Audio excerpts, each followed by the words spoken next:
അസ്സാം വലൈക്കും dear friends. ഇന്നത്തെ നമ്മുടെ സ്പെഷ്യൽ നിങ്ങൾ ആരും ഇതുവരെയും ട്രൈ ചെയ്ത് നോക്കിയിട്ടില്ലാത്ത ഒരു അടിപൊളി വെറൈറ്റി റെസിപ്പിയാണ്. നമ്മുടെ ഈ വീഡിയോ കണ്ടുകൊണ്ടിരിക്കുന്ന സമയത്ത് നിങ്ങൾക്ക് ഇഷ്ടപ്പെടുകയാണെങ്കിൽ ഒന്ന് ലൈക്ക് ചെയ്തേക്കണേ. അതുപോലെ തന്നെ നമ്മുടെ ഈ ചാനൽ ആദ്യമായിട്ട് കാണുന്നവരും ഇതുവരെയും സബ്സ്ക്രൈബ് ചെയ്യാത്തവരും പ്ലീസ് ഒന്ന് സബ്സ്ക്രൈബ് ചെയ്തേക്കണേ. ഞാനിടുന്ന വീഡിയോസ് ഉടനടി കിട്ടുന്നതിനായി സബ്സ്ക്രൈബ് ബട്ടന്റെ തൊട്ടടുത്ത് കാണുന്ന ബെല്ലൈക്കൺ കൂടി ക്ലിക്ക് ചെയ്തിട്ട് ഓൾ എന്ന ഓപ്ഷൻ എനേബിൾ ചെയ്യാനും മറക്കല്ലേ.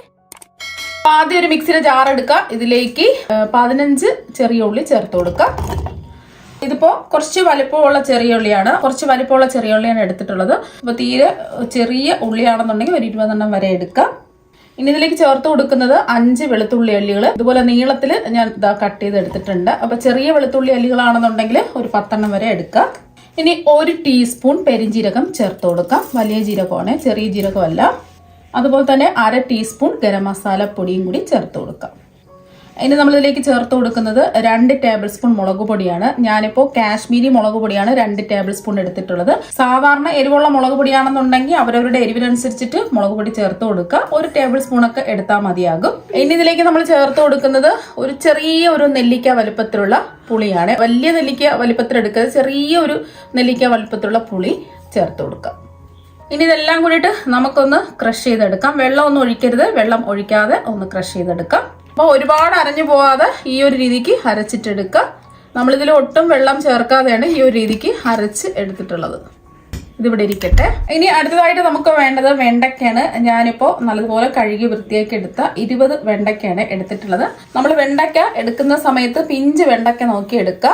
ഇതുപോലെ നമ്മൾ ഒരു വെണ്ടയ്ക്ക എടുത്തിട്ട് ഇതുപോലെ മുറിക്കുന്ന സമയത്ത് ഒടിഞ്ഞു വരും. ഇതുപോലത്തെ വെണ്ടയ്ക്ക നോക്കി വേണം എടുക്കാനായിട്ട്. ഇനി ഇത് രണ്ടറ്റം ഒന്ന് കട്ട് ചെയ്ത് മാറ്റിയതിന് ശേഷം റൗണ്ട് ഷേപ്പിലൊന്ന് കട്ട് ചെയ്തെടുക്കാം. വെണ്ടയ്ക്കതാ ഈ ഒരു ഷേപ്പിൽ കട്ട് ചെയ്തെടുത്തിട്ടുണ്ട്. ഇതുപോലെ റൗണ്ടായിട്ട് കട്ട് ചെയ്തെടുക്കുക. ഇനി ചൂടായി കിടക്കുന്ന ഒരു പാനിലേക്ക് 1 ടേബിൾ സ്പൂൺ വെളിച്ചെണ്ണ ഒഴിച്ചു കൊടുക്കാം. വെളിച്ചെണ്ണ ഒന്ന് ചൂടായതിനു ശേഷം ഇതിലേക്ക് നമ്മൾ കട്ട് ചെയ്ത് വെച്ചിരിക്കുന്ന വെണ്ടയ്ക്ക മുഴുവനും ചേർത്ത് കൊടുക്കാം. ഇനി വെണ്ടയ്ക്കയെല്ലാം നമുക്കൊന്ന് റോസ്റ്റ് ചെയ്തെടുക്കാം. വെണ്ടയ്ക്കയെല്ലാം ഒന്ന് വാടി ചെറുതായിട്ടൊന്ന് മുരിഞ്ഞ് വരണം. ആ എണ്ണയിൽ കിടന്ന് തന്നെ ഒന്ന് മുരിഞ്ഞ് വരട്ടെ. മീഡിയം ഫ്ലെയിം വെച്ച് കൊടുക്കുക. വെണ്ടയ്ക്കയെല്ലാം ഒന്ന് വാടി ഒന്ന് ചെറുതായിട്ടൊന്ന് മുരിഞ്ഞ് വരട്ടെ. അതുവരെ ഇടയ്ക്ക് ഇതുപോലെ ഒന്ന് ഇളക്കി കൊടുക്കാം. വേണമെന്നുണ്ടെങ്കിൽ കുറച്ച് എണ്ണയും കൂടി ചേർത്ത് കൊടുക്കാം. ഞാനിപ്പോൾ 1 ടേബിൾ സ്പൂൺ എണ്ണയെ ചേർത്ത് കൊടുത്തിട്ടുള്ളൂ. വെണ്ടയ്ക്കയുടെ ആ പശപ്പെല്ലാം ഒന്ന് മാറി വരുന്ന സമയം മാത്രമേ നമുക്ക് ഉപ്പ് ചേർത്ത് കൊടുക്കാവൂ. ആദ്യമേ ഉപ്പ് ചേർക്കരുത്. ഒരു 1/4 ടീസ്പൂൺ ഉപ്പ് ചേർത്ത് കൊടുത്തിട്ട് വീണ്ടും ഒന്ന് ഇളക്കി കൊടുക്കാം. ഇത്രയും മതിയെന്നുണ്ടെങ്കിൽ ഈ ഒരു പരുവത്തിന് വേണമെന്നുണ്ടെങ്കിൽ എടുക്കാം. ഞാൻ കുറച്ചും കൂടെ ഒന്ന് മൊരിച്ചിട്ടാണ് എടുക്കുന്നത്.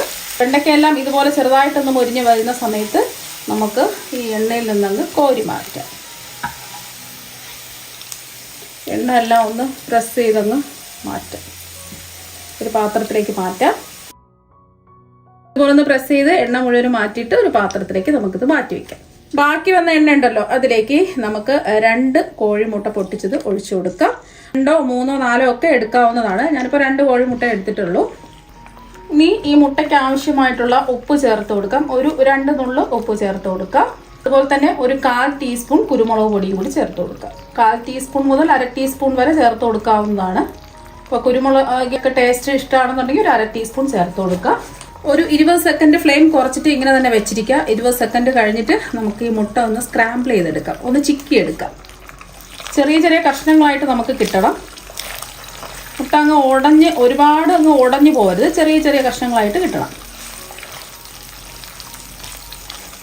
വലിയ പീസായിട്ട് വേണ്ട, തീരെ അങ്ങ് വലിയ കഷ്ണങ്ങളാവണ്ട. ഒരുപാട് അങ്ങ് വെന്ത് പോകരുത്. ഈ ഒരു സമയം നമുക്ക് ഫ്ലെയിം ഓഫാക്കി ഒരു പാത്രത്തിലേക്ക് മാറ്റാം. ഇത്രയും മതി. വീണ്ടും അതേ പാനിലേക്ക് 1 ടേബിൾ സ്പൂൺ വെളിച്ചെണ്ണ ഒഴിച്ചു കൊടുക്കാം. വെളിച്ചെണ്ണ ഉണ്ടെങ്കിൽ വെളിച്ചെണ്ണ തന്നെ എടുക്കാം. വെളിച്ചെണ്ണയിൽ ചെയ്തിട്ട് എടുക്കുമ്പോഴായിരിക്കും ഒരു പ്രത്യേക ടേസ്റ്റും മണമൊക്കെ കിട്ടുന്നത്. എണ്ണ ഒന്ന് ചൂടാവുന്ന സമയത്ത് 1 ടീസ്പൂൺ കടുകിട്ട് ഒന്ന് പൊട്ടിച്ചെടുക്കാം. കടുകെല്ലാം ഒന്ന് പൊട്ടിയതിന് ശേഷം 2-3 വറ്റൽമുളക് ചെറുതായിട്ട് മുറിച്ചതും കൂടി ചേർക്കാം. അതുപോലെ തന്നെ കുറച്ച് കറിവേപ്പിലയും കൂടി ചേർത്ത് കൊടുക്കാം. മുളകെല്ലാം ഒന്ന് മൂത്ത് വരട്ടെ.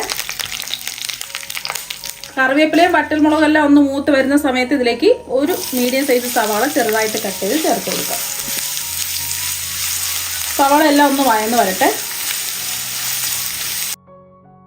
അപ്പോൾ സവാളയൊക്കെ ഒന്ന് വഴന്ന് വരുന്ന സമയത്ത് നമ്മൾ അരച്ച് വെച്ച മസാല കൂട്ടത്തിലേക്ക് ചേർത്ത് കൊടുക്കാം. ഫ്ലെയിം കുറച്ച് തന്നെ വെക്കുക. എന്നിട്ട് മസാലയുടെ പച്ച ടേസ്റ്റൊക്കെ ഒന്ന് മാറി കിട്ടുന്നവരെ 1-2 മിനിറ്റ് ഒന്ന് ഇളക്കി കൊടുക്കുക. ഇപ്പോൾ 2 മിനിറ്റ് ഒന്ന് ഇളക്കി കൊടുത്ത് അതിൻ്റെ ആ പച്ച ടേസ്റ്റൊക്കെ ഒന്ന് മാറിയിട്ടുണ്ട്. അപ്പോൾ ഇനി ഇതിലേക്ക് നിങ്ങൾക്ക് വേണമെന്നുണ്ടെങ്കിൽ സവാള നമ്മൾ വഴറ്റിയെടുത്ത സമയത്ത് ഒരു തക്കാളി ചേർത്ത് കൊടുക്കാം. ഞാനിപ്പോൾ ഇതിൽ തക്കാളി ചേർക്കുന്നില്ല. കാരണം എന്ന് വെച്ചാൽ നമ്മളിതിൽ ഇതെല്ലാം ഒന്ന് ചവച്ചെടുത്ത സമയത്ത് നമ്മൾ പുളി ചേർത്തിട്ടുണ്ട്. അപ്പോൾ അതുകൊണ്ട് തക്കാളി ചേർക്കേണ്ട ആവശ്യമില്ല. പുളി ചേർത്തിട്ടില്ല എന്നുണ്ടെങ്കിൽ ഒരു മീഡിയം സൈസ് തക്കാളി ചെറുതായിട്ട് കട്ട് ചെയ്ത് ഒന്ന് ചേർത്ത് കൊടുക്കാം. ഇനി ഇതിലേക്ക് ഒരു 1/2 കപ്പ് വെള്ളം ചേർത്ത് കൊടുക്കാം.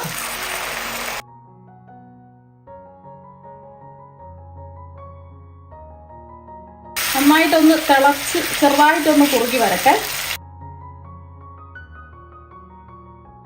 ഇനി ഇതിലേക്ക് ആവശ്യത്തിനുള്ള ഉപ്പ് ചേർത്ത് കൊടുക്കാം. ഞാനിപ്പോൾ ഒരു 1/2 ടീസ്പൂൺ ഉപ്പാണ് ചേർത്ത് കൊടുക്കുന്നത്. ഇനി ഒന്ന് ഇളക്കി കൊടുക്കാം.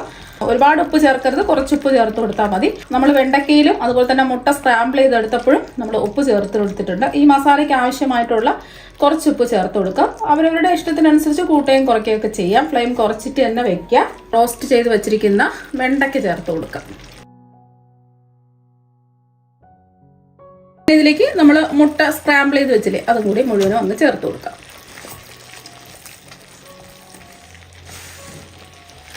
ഒന്ന് ഇളക്കി കൊടുത്ത് എല്ലാം ഒന്ന് നന്നായിട്ടൊന്ന് വറ്റിച്ചെടുക്കണം.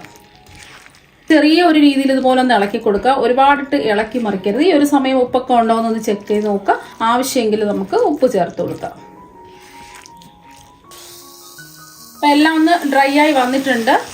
ജസ്റ്റ് ചെറുതായിട്ടൊന്ന് ഇളക്കി കൊടുത്താൽ മതി. ഇതിലേക്ക് നമുക്ക് കുറച്ച് തേങ്ങ ചിരകിയത് ചേർത്ത് കൊടുക്കാം. ഒരു 1/4 കപ്പ് തേങ്ങ ചിരകിയത് ചേർത്ത് കൊടുക്കാം. 1/4 കപ്പ് മുതൽ 1/2 കപ്പ് വരെ ചേർത്ത് കൊടുക്കാവുന്നതാണ്. ഇനി ഇതിലേക്ക് നമുക്ക് ലാസ്റ്റിൽ കുറച്ച് മല്ലിയില ഉണ്ടെന്നുണ്ടെങ്കിൽ ചേർത്ത് കൊടുക്കുക. മല്ലിയില ഇഷ്ടമല്ല എന്നുണ്ടെങ്കിൽ മല്ലിയില ഒഴിവാക്കാം. കുറച്ച് കറിവേപ്പില ചേർത്ത് കൊടുക്കാം.